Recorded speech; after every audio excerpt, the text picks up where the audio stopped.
Hello and welcome back to the steamroll workshop again. I've got the B82 belt on the Butler 1925 Super Shaper.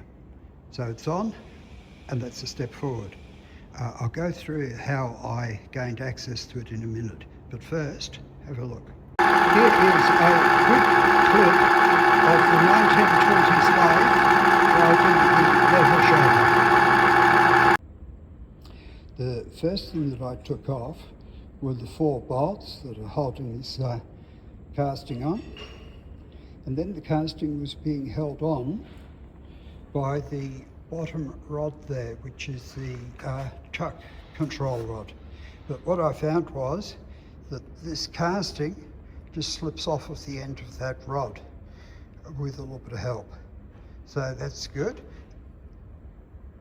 The next thing that I took off was the yoke that controls the clutch. That was taken off by undoing this bolt.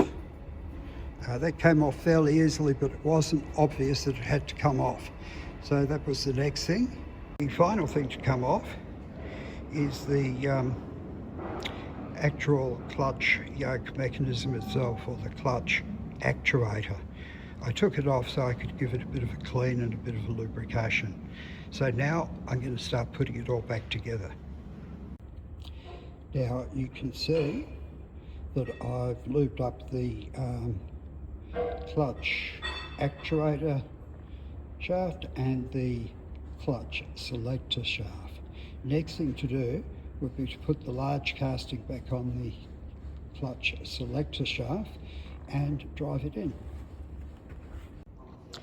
This big metal piece is very heavy, and so I'm going to wait until I've got the other 4 belts on before I mount that back up. It's going to be a bit of a bother. So I'm going to be spending probably the rest of my time today just cleaning the machine up. There's still lots of cleaning to do.